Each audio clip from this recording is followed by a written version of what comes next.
guys okay. Oh, God, it's backwards. After getting through that first episode, I realized that there's nothing I will ever be able to do to prepare myself for shooting, and so I should just let go. What's gonna happen is gonna happen. There's nothing I can do to change that. So wake up, go to work, meet you in the hallway, and see what's in the test kitchen. Well, we're right outside Bon Appetit test kitchen. It's a little after 8 o'clock, and I have been told nothing, as is the game, so no, I have zero thoughts. Let's go. Oh, what do you know? A blue present. What's it gonna be? All right, let's just do it. A backpack? I've never gone backpacking before. Oh my God, are we freaking going camping? Am I going camping with Brad? I was given a lot of presents. Ow! A bunch of clues. Uh-oh. A really wacky scavenger hunt. And woo! It led me through a journey to discover. Ow! It's hot as f***. Cooking out on a campfire. Okay, I've got a Lodge cast iron pot, a hippy dippy used backpack. Looks like a knife. Oh, Jesus Christ, you guys. Baby cast iron, a big dog, some extremely heavy duty gloves, tongs. All right, we're going camping. Do I have to sleep over tonight? I didn't bring my pillow.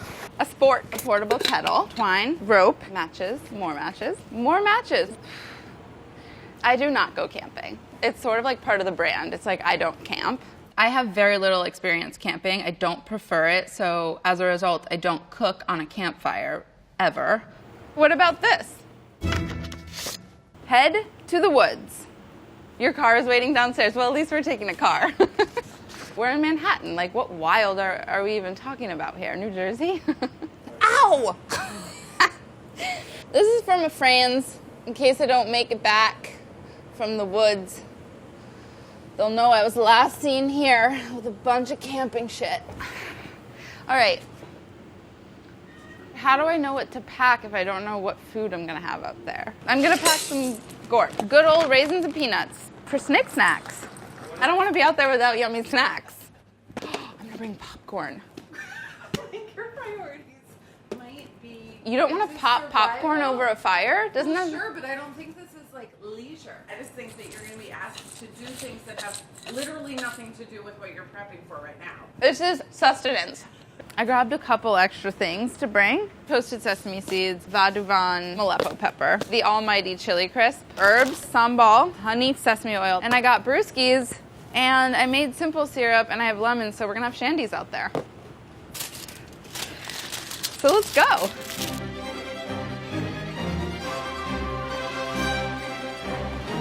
What kind of car are we looking for?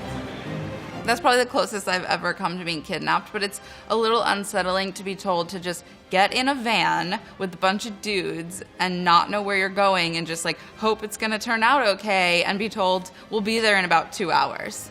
Like, has that ever happened to you?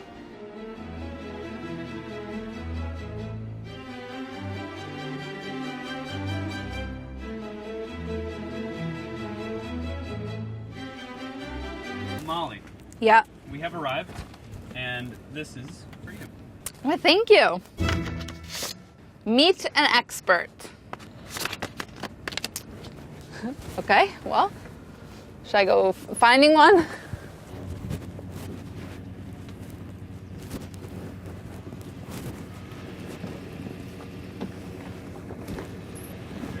Oh, I think I see my expert.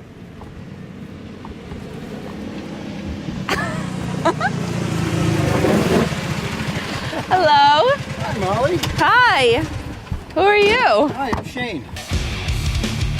Welcome to Mountaintown. Thank you. What are we doing here? What is this? Well, we're going to go off into the woods, and we're going to start fire the old way. But I brought like a lighter. We probably don't need that. I brought a lighter. Cool. Good to go. I'll just leave my lighter. That's fine.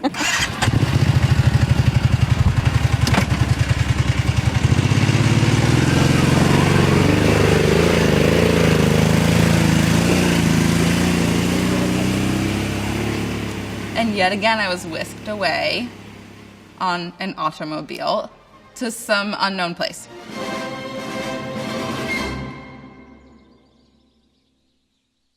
So welcome to Mountain Scout.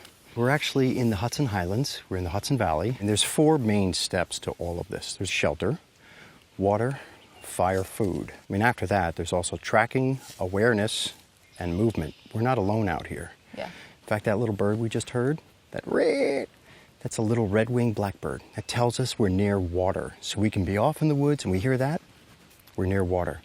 So, that said, we have another card. This is for you. Build a fire, naturally. Follow me. This is a little fire pit. The fire pit gives the fire someplace safe to be. These rocks actually do not prevent the fire from going into the forest. Yeah. They're here so that they can radiate heat further, so we're sitting around, we can enjoy the heat, or I can cook with them. But let's assume that that's not going to protect the fire, only your presence and you being here will. So the first steps first, we need to find the finest material, something that will go up easily with a match. Essentially, we have to do all of our gathering first. Does it usually take people more than one day to figure this stuff out? Yeah. So what I was looking for was my nice tall little tufts. You can see them. Yeah. They're wonderful for starting fire out here. The super dry stalks also are fantastic for catching flame. So this, we just pull off. Here you go. Okay. And that we're going to eventually start to break up, and we're going to get rid of the dark stuff on the outside here. You even just find a rock and rub it on the rock. Uh-huh.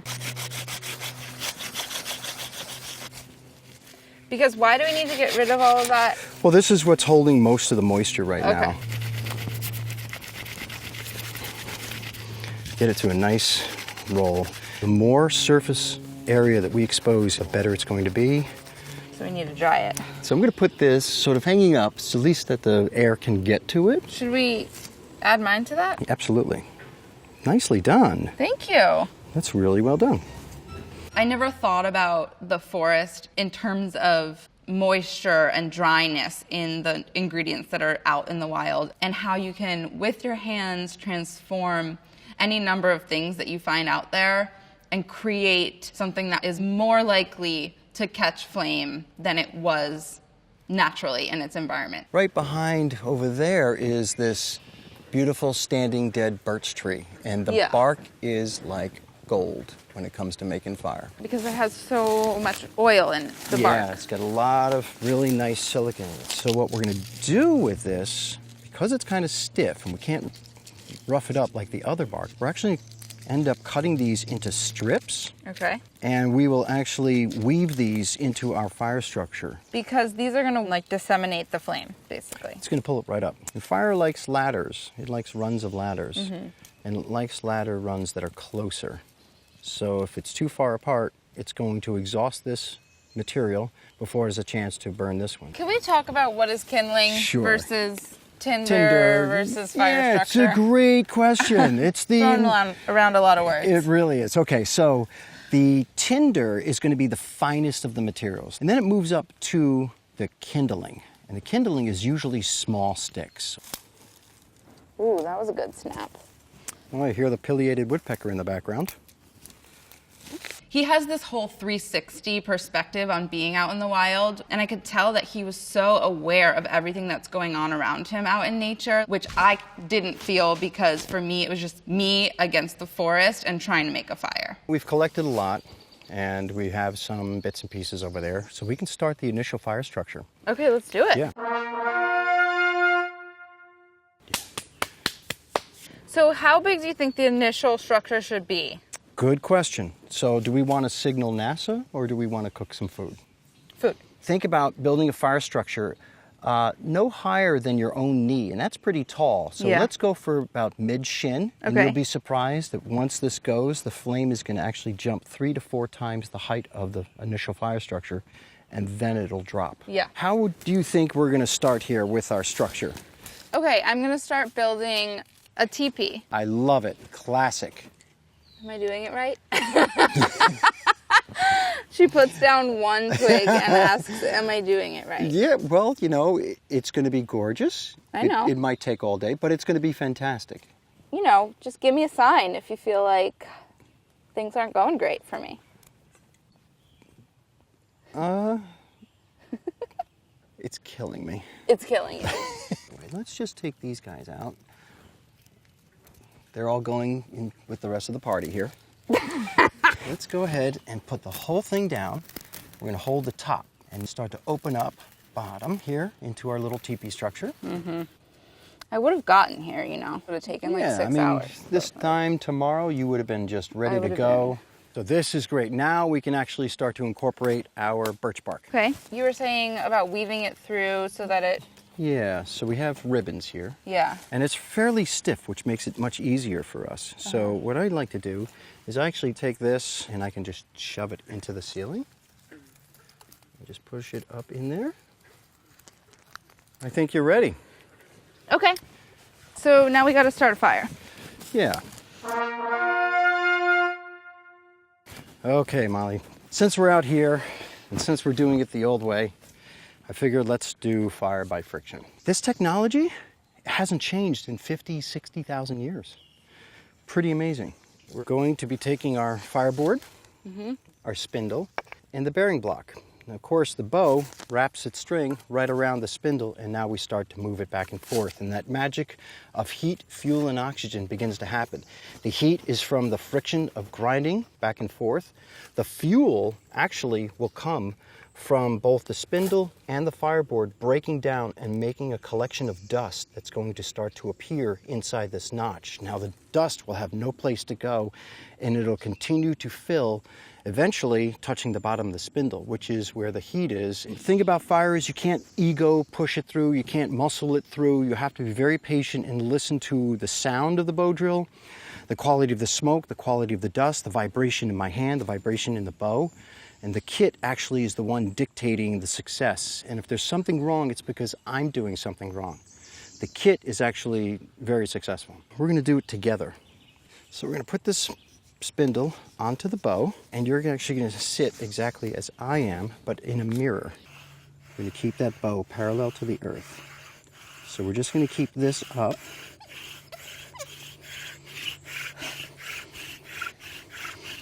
So we're already starting to get dust. This is crazy.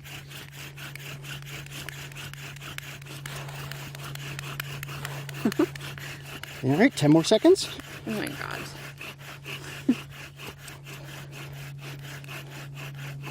And stop. It's still just a delicate pile of dust right now, but we have a coal. So notice I'm not rushing. So you're just giving it gentle Just oxygen. Gentle. Now I'm going to grab my tinder bundle and quickly form into a bird's nest. And very carefully, I'm going to do this half transfer scoopy thingy. Coal's in there. And so the trick part here is to squeeze the material onto the coal without crushing the coal. It's just a pile of dust. Oh.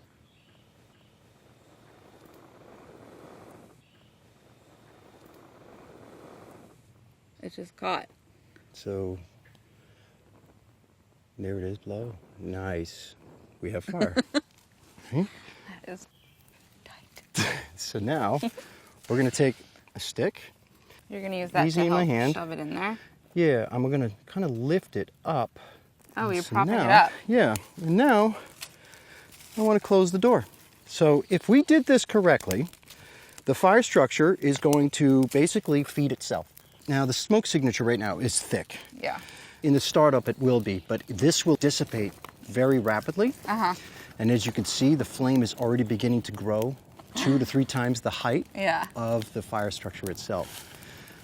Beautiful fire structure. Totally nicely done. Oh my goodness! Creating a fire from friction obviously blew my mind.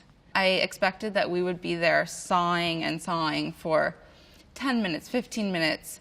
The thought that we could create enough friction between the two of us in 30 seconds and then just blow on a coal and all of a sudden we had a fire, that's outrageous.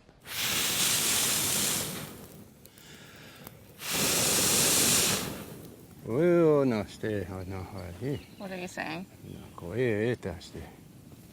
You give me a goatee? you look cute. Now you're a warrior. Let's get cooking.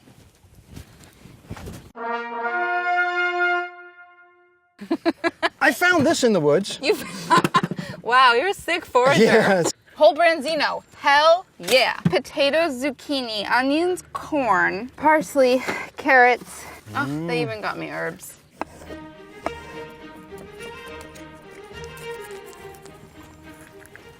You like that sound, guys? It's fucking nasty.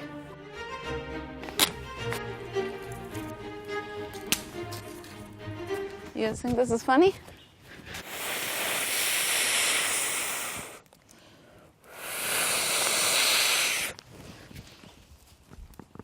What? Oh, he has. Pretend I did that. Just a bit outside. Ow! It's hot as So I think we want like a medium hot fire. Maybe we just build 2 anchors so that we can put both of those racks across.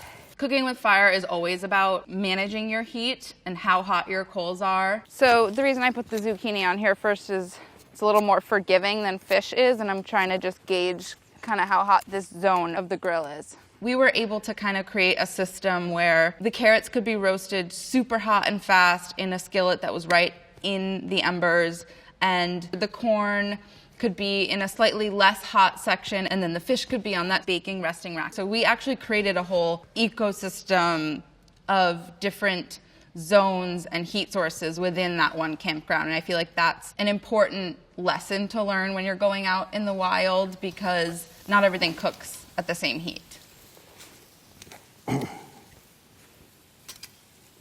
No music out here in the woods, I noticed. Do you want to sing something?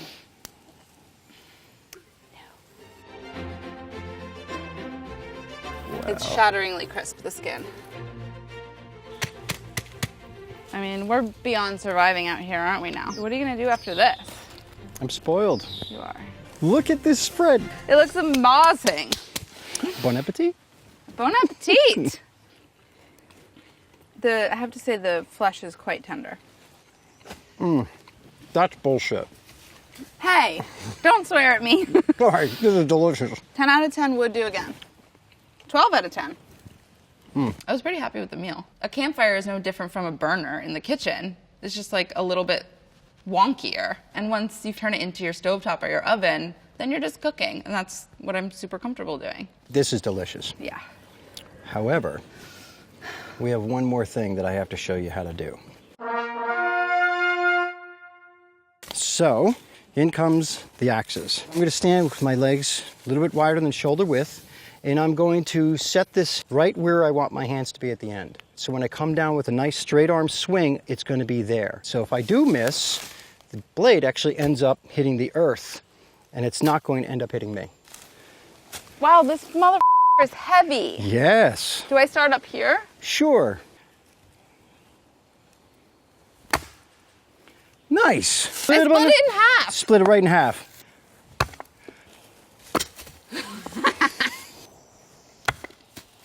Okay, I need to focus. Arms extended, and yep. Nice. Let's try this little guy. Here we are. Nice thing about this particular axe is I can work from here, from the ground. So I can do single hand or double hand strikes. And it makes it for super efficient work. Remember we were talking about kindling? Yeah. Right, so sometimes kindling can be done a couple of different ways. So if I weren't able to go out and collect my own kindling. Make your own.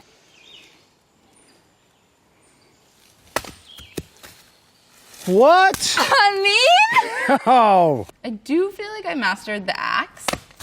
So that was kind of a bonus. I don't know like how that's gonna end up applying to my life in New York City, but I think it's gonna come around at some point. How do I thank you? I feel like you just gave me a life lesson that I'll have forever. I thank you. Delicious food. Yeah, it was Learned a to- give and a take. I love it, I fed you, you taught me how to feed myself. as the tribal way should be. All wrapped around food and fire. Love it. Yum. That's a wrap, boys. I just received this envelope at my desk, and the instructions are to open the content of the envelope and send us the video. Baby's first envelope.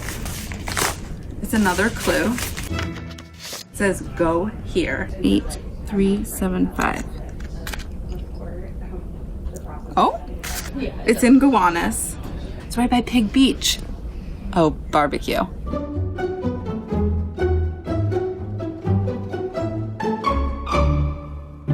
Day 2, it's 9 a.m. and we are in the middle of the lovely Gowanus Canal here.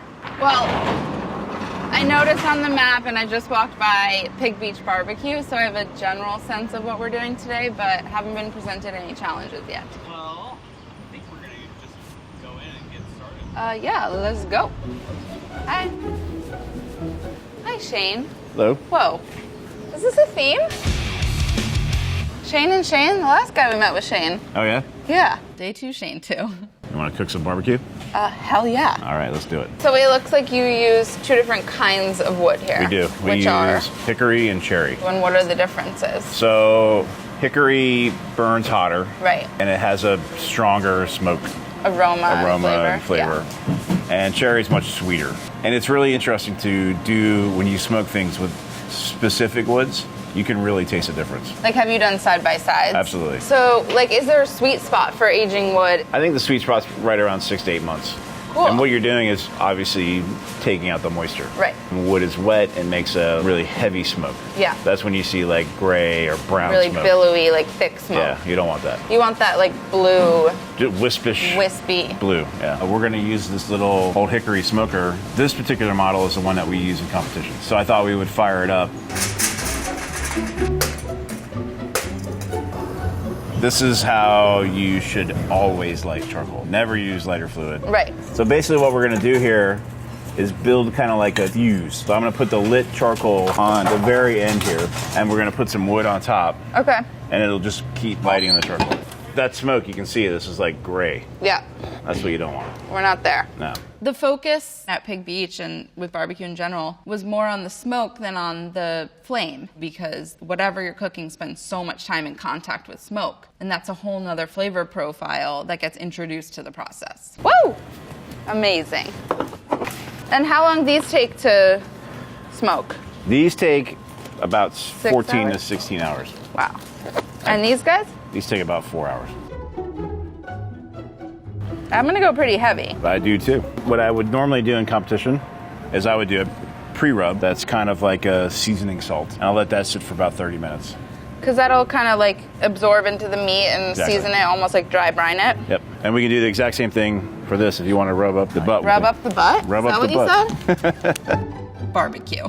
That is a totally different way of cooking with fire, because there's not that much active cooking time when it comes to something that cooks over the course of 12 hours. You know, you're obviously fueling the fire in the same way that you would a campfire or a grill, but it's more about indirect heat than it is about direct heat. I'm gonna put my gloves on. This feels like a good moment. And when you have this double glove action, you can pick up hot stuff. It's basically just side towels attached to your hands. That's exactly what it is. All right, I might get into this in the test kitchen. This is Mall Summer 2019. So we're looking to get to 250. We're almost there. And you can see the smoke is starting to change color Yeah, a little bit. And you can smell it. definitely. It smells like smoke you'd want to have flavor from. It's like a sweet wood fire smoke. Yeah. So, really good friend of mine, this is one of his secrets. You're gonna put that right on the wood, aren't you? Put it right on the wood. It gives a really good aroma, and it's obviously going to add some flavor to it. And so you just burn the onion right there with it. Put it right in there.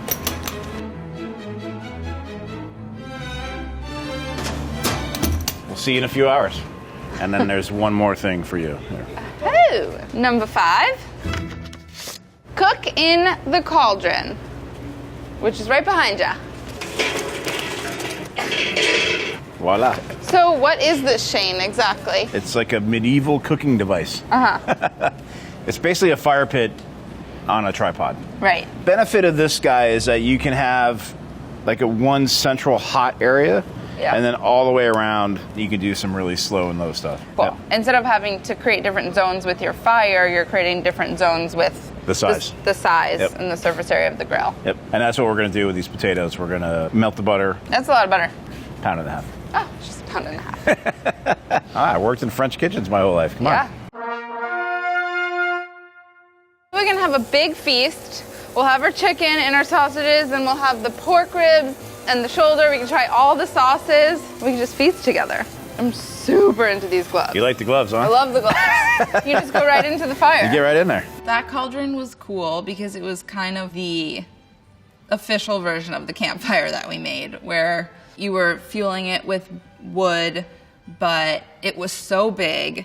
There was so much surface area that you could, in a similar way, create all of your zones where the center was kind of the hottest part, and then moving outwards towards the perimeter of the cauldron, you had your lower heat zones. Uh-oh, here he comes.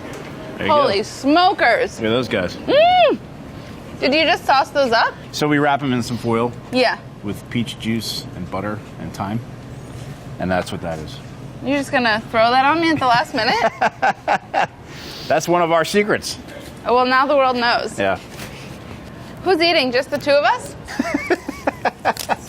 It's about to get real messy up in here, so I hope you guys are ready for it.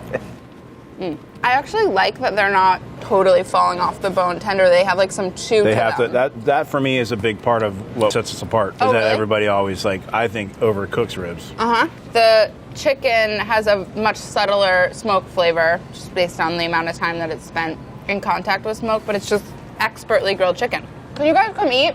I'm not gonna finish all this. Just help us out. Cheers! I do love barbecue. We don't really get to play around with smoke as a flavor in the test kitchen. So it's nice to get out there and do that. Do you have any other information for me about what's next? I'm dying to know. What's next? I have no idea. Oh, you're not the No, it's not me. gatekeeper of the next clue? No. All right, well, I'll just go find it then. Sorry. Onward. Top secret. What do you think we're doing next? Per usual, I have no idea. I know there's gonna be fire. Maybe smoke. Okay. Well, then maybe you need this. I think I need that. Number 6. Answer the call. Is there a phone somewhere? A phone booth?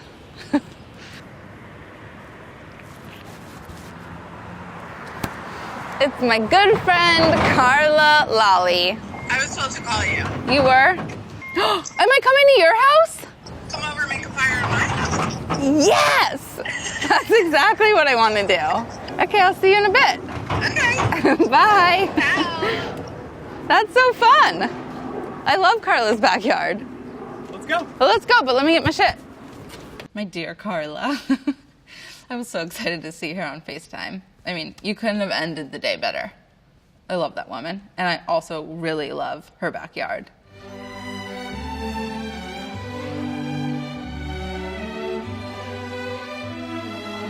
Ah, fair princess. Hola! There's a card here There for is. you. I've seen one of these before.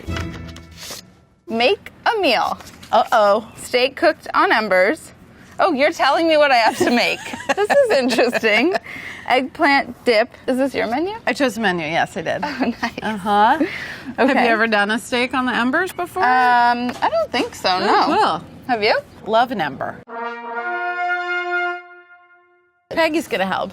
Hi, Peggers. Usually once the fire starts going, I push it to that corner because this has an arch but not a dome. So Right. there's like a really huge temperature differential from the back to the front and from the bottom to the top. Yeah. What's interesting about the oven in Carla's backyard is that it's actually an oven and not just a stovetop. So you have to consider how much heat is actually circulating within the oven and cooking it from all around. That's fire. So you could bake in that oven in a way that you couldn't on the campfires that we created.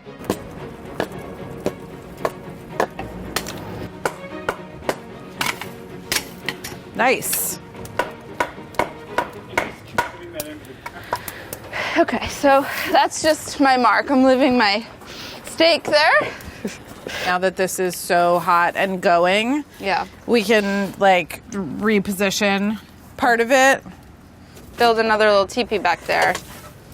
Exactly. Okay, want to see a trick I learned? Yes. I'm not very good at it. Shane won. He created a jet stream with his mouth. And so you make a pinhole and you blow and it just God. focuses in. And it literally would go from like pretty much dead to like the whole thing was up in No flames. way. Whoa. That's pretty good. Right? Isn't that tight? I feel like we should do the steaks in the embers and then we can create just a little Grill for the elevated eggplant? grill for the eggplant. Yeah. Okay. That way we like mess around with multiple ways to use the space. Hi, Pegs. Is it hot up there for Pegs? It's warm, and sometimes in the spring, like after the fires died down and it's still kind of cool, she'll lie on the top of 'Cause the. it's cozy. Yeah, it's like a little oven for her body. Oh my god, my cute. God.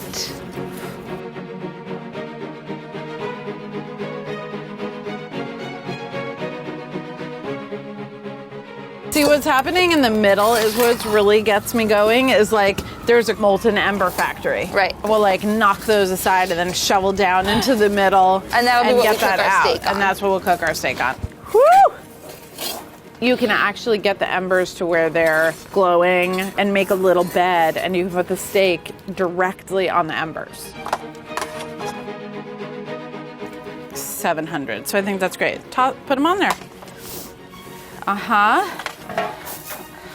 Awesome. Yeah. You think it's just gonna be like dusty McDusters I in know. there, but it's really just like little baby grills. Yeah, right. You think it's just gonna like, but they don't stick. It's kind of amazing. In a similar way to building the fire out in the wild, you have to kind of like create your zones. So she taught me to push all of the wood to the back and have that kind of be like the heat source, and then pull forward any coals that you want to use and continue to fuel the back. So you have different hot spots within, and you have the general heat source that's kind of circulating throughout the inside the entire time that you're fueling. Look at that, no stickage. It's pretty cool. Like it's not burnt, which is kind of remarkable considering it was face down in a bed of embers. And yeah, basically smothered in them. Wow. And it's so even too. Mm-hmm. Like the edge has a nice char on it, but it didn't get well done. George. It's really nice. Molly was a food stylist. I don't know if everybody knows that. So see how nicely she's staggering those little slices. Okay, should we eat it? I feel like we're like crying with joy, but we're actually Yeah. just crying from the smoke. But they don't have to know that. Wow. We did it, dude. Should invite you over on a Friday afternoon more often. Yeah, that sounds good to me. The thing that's so wild to me is how intact the spice rub is. Yeah, like how did it not fall off? All of the flavor of the spice rub is there, and it didn't just get like carbonized. It just has like a barbecue vibe. You know how it gets like crusted on there when you smoke? Kind of has that same 100%. vibe. Really good. And perfectly cooked. Steak cooked directly on the embers. In my mind, it just sounds messy and dusty, and like it hurts my throat to think about all of the soot that is all over the steak. But actually those coals, once they burn down enough, are so hot that they just act as almost a griddle. Do you have a new respect for fire? I've always respected fire. Fire is the reason I can cook. Nothing but respect for fire. What do you think's up next? That's not my job. I just show up and open a present. Oh, maybe we need to do whistle fire. Like this? Smaller the hole, the stronger the jet stream. Nope. To really focus it. There you go. Isn't that amazing? Wow. This woman and her whistling.